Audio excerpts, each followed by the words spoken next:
Okay, back again. So I wanted to talk about some strum ideas, some different strum patterns and different strum techniques, and also this is a capo, or Americans say capo, but we're not Americans, so we're going to call it a capo. Okay, what's the point in this? You might have seen these before, see people using them on their guitars. Basically, it changes the key of the whole guitar. So, open strings. Okay, if I put the capo on, it basically clamps down on all of the strings wherever I put it, and it changes the key of the guitar to make it higher. Put it here, second fret, third fret, fourth fret, fifth, wherever. Okay?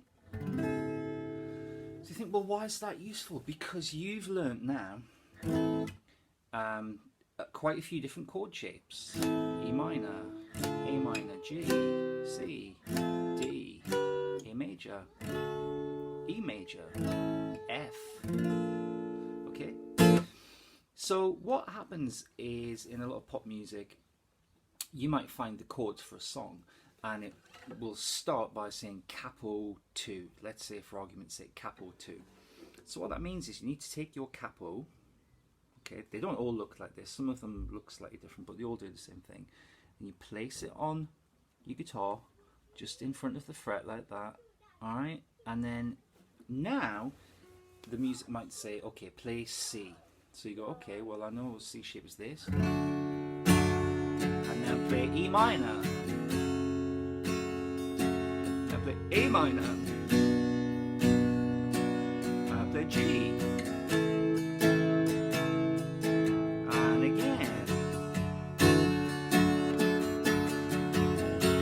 Whatever. Okay, now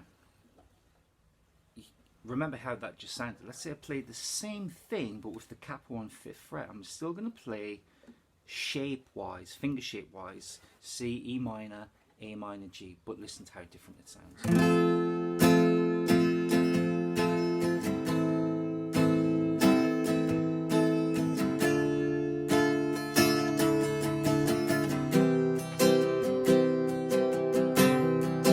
In a different key, it's much higher.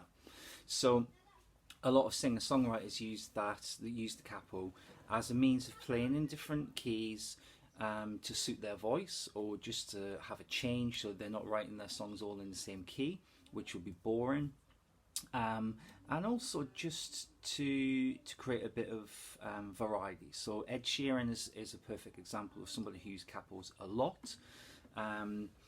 I mean, everyone uses capos, okay? It's just a quick way of being able to play in lots of different keys without having to learn, I mentioned it in the last video, bar chords, okay? I mean, you do have to learn bar chords, really, if you want to play guitar to a good standard.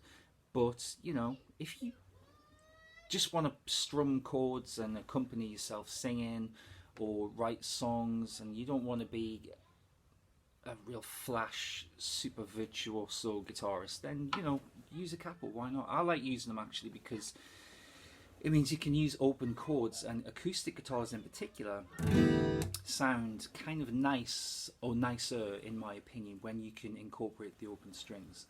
So I'm trying to think of a good example. So I'm thinking, you know that Ed Sheeran song, the A-Team, I think it goes,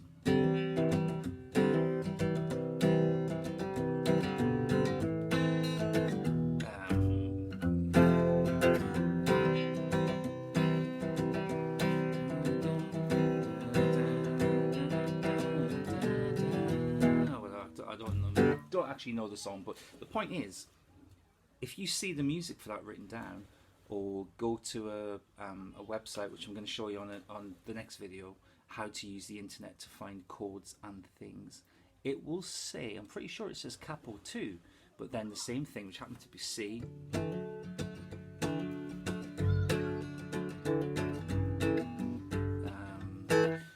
whatever. It's a different key. That's the point. Very useful things to have. Another good example I can think of off the top of my head, song by Oasis called Wonderwall.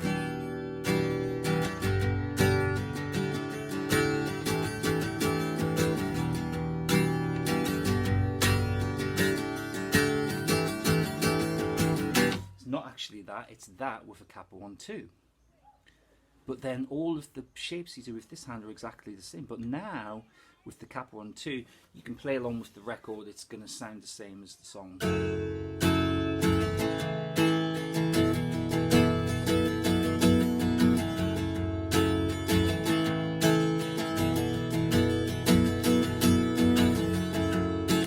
Okay, so just worth pointing out, they're not very expensive. I mean, well, they range from, you know, about £8 to £20, depending.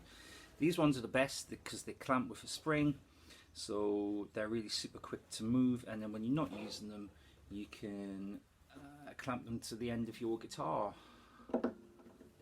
like that. And then you've always got it if you need it. You can put it on quite quickly. Okay, strum patterns. So far, what did we do? We did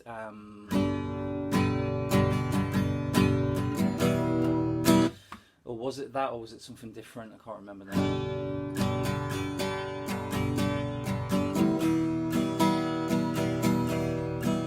think it was that, wasn't it? That was it.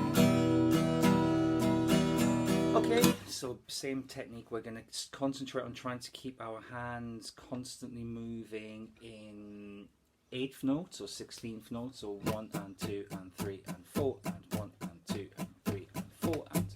But you want to try and get a bit of variety to make it more interesting, and also to practice the ups as well as the downs, because up always seems to be more difficult for beginners. So some variations.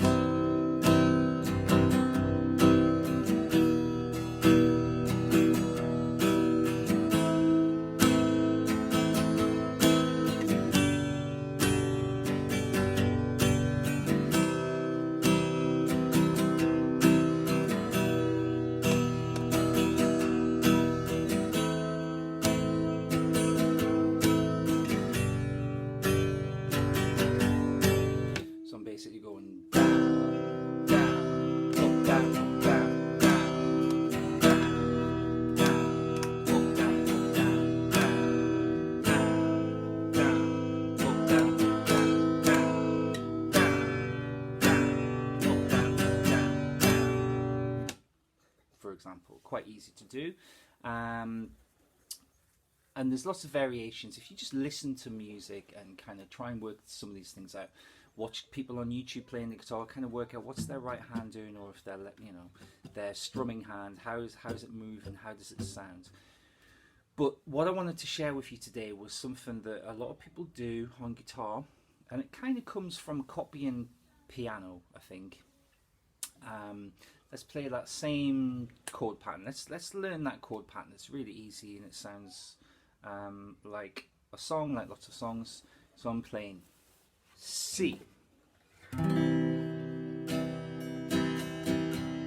E minor, A minor, and G.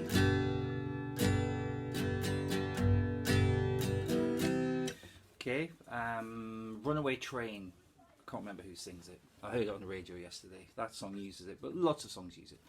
And let's work on that chord progression, but with different strum patterns. So this sequence uses chords where you have to mute the 6th string with your thumb, and some chords where you can play all 6 strings, so you don't need to mute, like the E minor. So let's work on some strum patterns. Okay, so let's try the one that I just did. So down, down, up, down, up, down, down, down, down, up, down.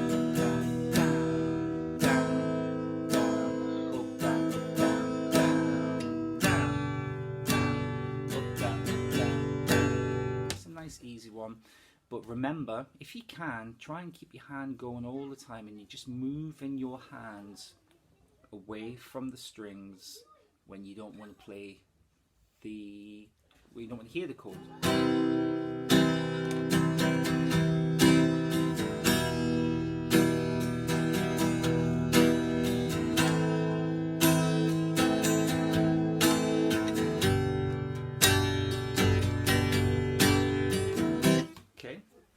And the next part of that, when you get that kind of down, when you can do that quite comfortably, it might start off being a bit stiff. You know, you might be like,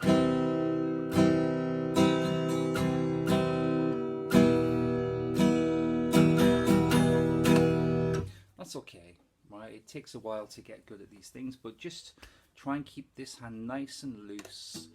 When you play chords, you can, it's okay to move your whole arm. You know, I always teach students at school to just move from their wrist, but that's because we're doing, you know, single, one note at a time. When you're doing chords, you know, go from your elbow, play from your elbow, it's fine. Okay, so watch this. So another little idea you can do is to accent only the lower strings first. And this, why I say this sounds like it comes from piano is because pianists often play bass notes with their left hand, chords with their right, and they create a rhythmic pattern between their left and their right, and sometimes both. So to recreate like guitarists do this, so they kind of go.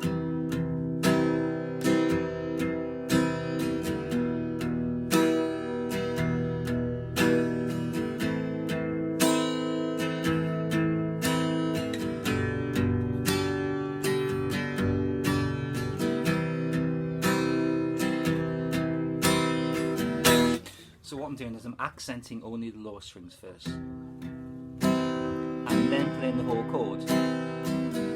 Only the lower strings, whole chord. Lower strings, whole chord. Lower strings, whole chord.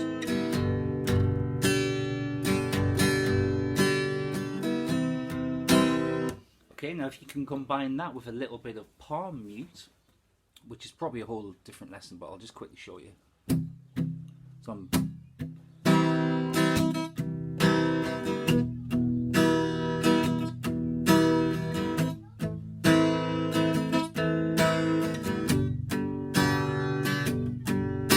just sometimes letting my palm rest against the strings and it mutes.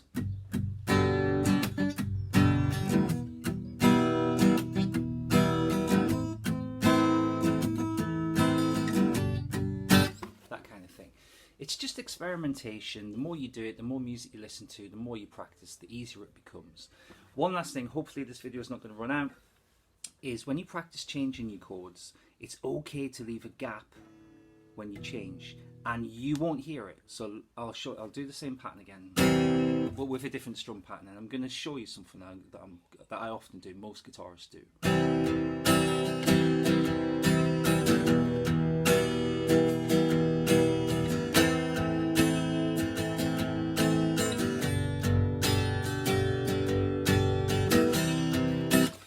Probably didn't hear it. I'm going like this, slow motion.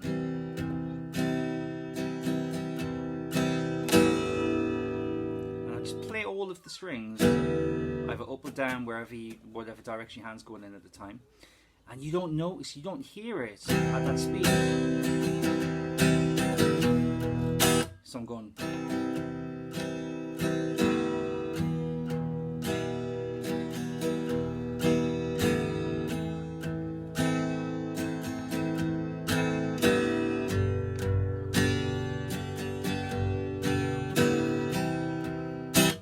That speed, you don't hear it, and it gives your hand just that extra second to get there.